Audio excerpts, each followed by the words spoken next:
Un duo qui ne mâche pas les mots et qui ne recrachera certainement pas la nouvelle telle qu'elle. Brick Villemur.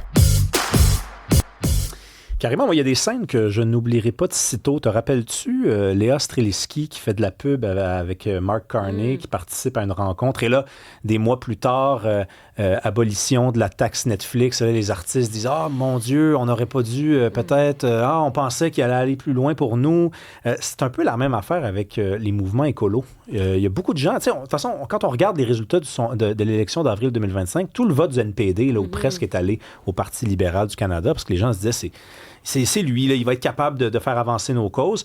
J'ai parlé des artistes, mais les écolos, c'est la même affaire. Là. Je cite Daniel Rothman, qui est DG d'Équiterre. On a essayé de rencontrer M. Carney, mais à ma connaissance, il n'y a aucun groupe environnemental qui a réussi à avoir une rencontre avec lui depuis son élection. C'est comme si on avait présenté des belles intentions puis que finalement, on est allé dans une autre direction. Il est avec nous, Daniel Rothman d'Équiterre. Bonjour. Bonjour. Bonjour. C'était quoi vos attentes? On va remonter là, avant l'élection, pendant la campagne. Là. Je pense qu'on avait des attentes assez positives envers Mark Carney quand il était élu. Il était envoyé spécial aux ONU en termes d'action climatique. Donc, il y avait comme un profil super intéressant. Les écolos pensaient qu'il pourrait être un allié dans la lutte contre les changements climatiques. Mais très rapidement, on a vu des drapeaux rouges qui se levaient. Là, on parlait du fait que Mark Carney son gouvernement a rencontré plus de 1300 lobbyistes de l'industrie pétrolière dans la première année de son mandat, versus très peu de rencontres avec le mouvement environnemental ou écologique. Il n'adopte pas une posture d'écoute avec la communauté scientifique ou environnementale, et c'est vraiment quelque chose qui, très rapidement, nous préoccupait. Et d'ailleurs, c'est ça, pour attirer l'attention, vous avez décidé de déployer des projections vidéo. En fait, là, vous voulez attirer son attention. Là. Vous dites, là, il répond pas trop, il est plus dans son optique de rencontrer des gens de l'industrie du pétrole, des lobbyistes.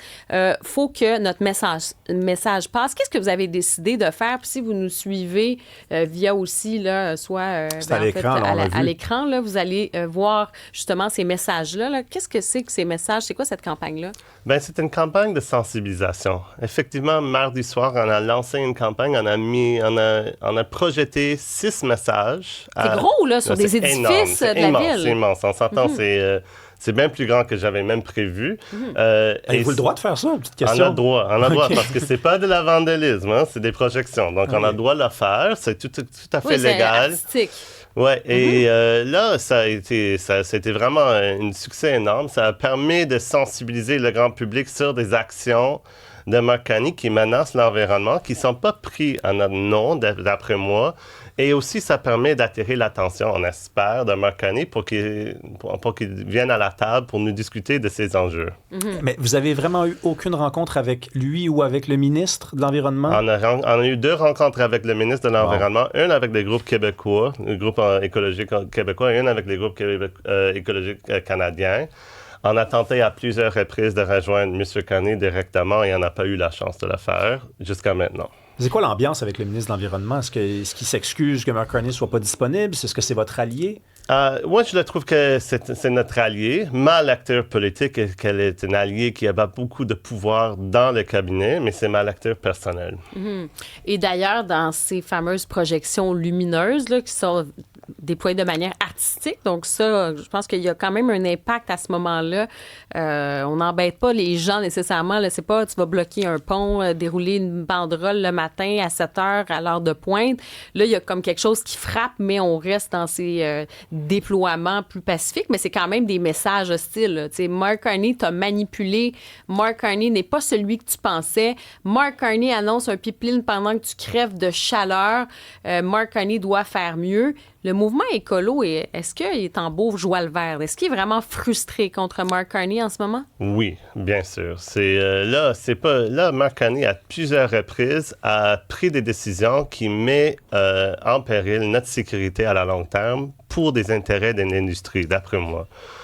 Mark Carney a introduit un projet de loi récemment qui permet la réintroduction des pesticides dangereux dans notre système alimentaire. Je ne sais pas à qui ça sert. Mark Carney a une oléoduc qui va nous coûter à peu près 50 milliards de dollars et qui bénéficieront des corporations étrangères. Je comprends pas exactement la logique. Il y en a la majorité de l'industrie pétrolière, c'est des compagnies américaines. Les trimestres derniers, l'industrie pétrolière a gagné 96 milliards de profits dans une seule trimestre. Même Donald Trump a dit que c'était exagéré. Moi, je trouve que Mark Carney, il se positionne comme PDG d'une corporation et pas comme premier ministre d'un pays. Là, on n'est pas des actionnaires, on est des citoyens, on est des collectivités.